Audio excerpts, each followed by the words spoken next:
Welcome to my presentation of the Australia Zoo, home of the crocodile hunter. And that's me right there, as you can see. You may not notice, but I'm doing a little thumbs up there. Anyway, let's get on. Ta-da, by the way, yeah, it's on a TV.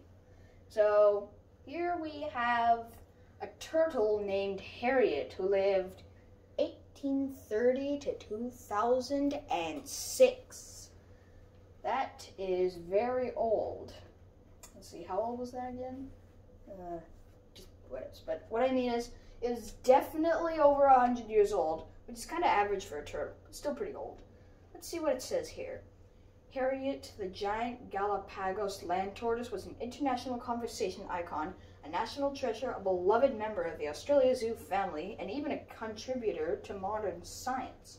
Her remarkable history has been a point of fascination and extensive research for many years, and generations of Australians have known and loved this extraordinary old lady. Oh, sorry, this might be kind of awkward, but I think I forgot to explain who the crocodile hunter was. His real name is Steve Irwin, and unfortunately he got killed by a stingray right in the heart in 2006. Anyway, let's see.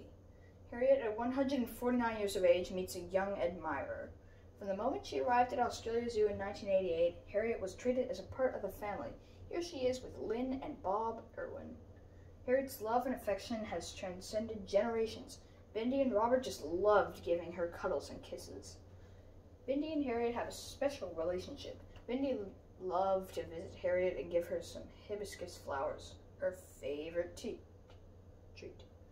Harriet passed away peacefully on Australia Zoo on June 23, 2006, leaving behind countless admirers and an impressive and unforgettable life story. Steve, Terry, and Harriet on her 135th birthday in 2005. So she was 136 years old. Glad I finally figured that out. Wait a second. Actually, I don't think so. I think it was actually 103. Anyway, here's a picture of a real turtle. Unfortunately, this is not Harriet. It's pretty big, especially his shell.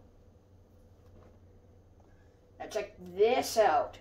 This is... Oh, whoops. I thought we could just zoom in. Never mind.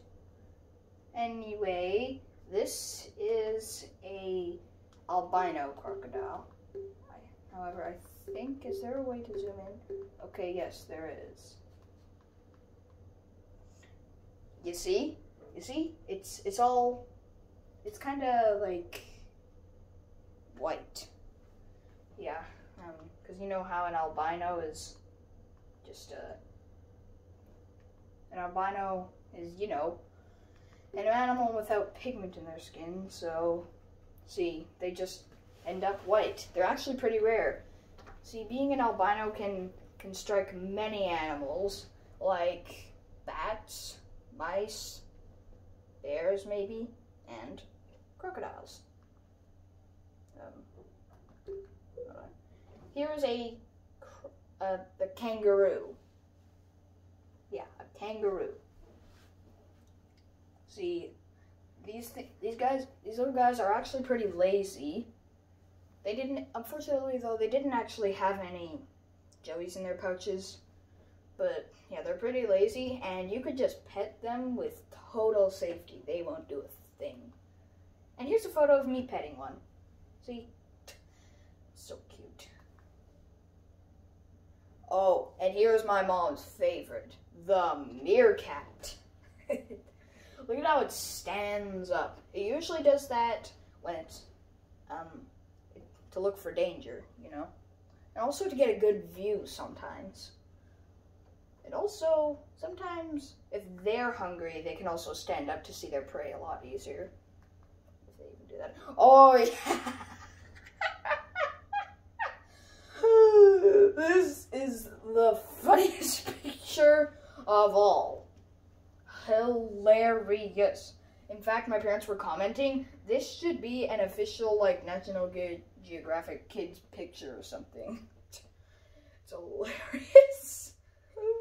Look at it. Anyway, moving on. Whoa, ho, ho, ho! It's a rhinoceros. Look at them though. They're huge, and the horn is probably in real life bigger than your hand, and probably bigger than your hand, and longer than your thigh, and sharper than a sword. Well, not exactly, but yeah. You definitely don't want to mess with one of these big guys, that's for sure. Next up we have the giraffes. See, since they have long necks, see, the zookeeper can feed them by putting the food. They just hang it up in the trees up there, really high, and thanks to the long necks, of course, the giraffes can reach it already. And believe it or not, these are just little babies. That's how big they are. Even the little babies look bigger than a truck. That's how big they are. Aww. And then we have the adorable koala. Who sleeps a lot, in fact. 18 to 20 hours per day. It's a lot. And but they're only awake during the nighttime. That's when they eat.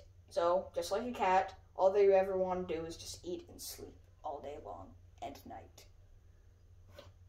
Yeah. Oh, and here's a photo of me petting the koala. Look at how sweaty I am. It was really hot there, by the way. Whoa, here's a crocodile named Agro. Was one of the crocodile hunter's favorites. Luckily, he's in an amphitheater, so everybody's totally safe. And since it's in an amphitheater, it makes it a lot more entertaining because of this.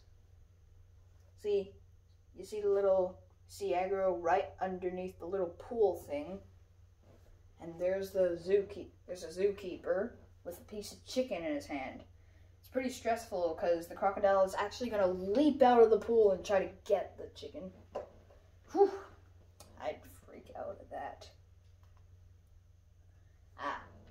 Here I am pretending to ride a replica or a statue of a crocodile with their mouth open. There was also a picture of me pretending to get eaten. And yeah. Aw. And here's a wallaby. Unfortunately, you know, a lot of cute things are pretty shy. But we were very lucky to get quick photos of them. Here's a close-up, by the way. Here's a dingo. Looks a lot like a dog, wouldn't you say? A wild dog, at least. I'm under a rock right now. I seriously think they look like a mix of... They kind of look like... I just think they look a lot like real dogs, but they're not. Big dogs. Oh, and speaking of dogs, we have this cute little puppy we found at a resort while we were doing a little bit of camping. Yeah, just the last file. And that is it. Thanks so much for watching my presentation of the Australia Zoo, home of the crocodile hunter. Thanks a lot.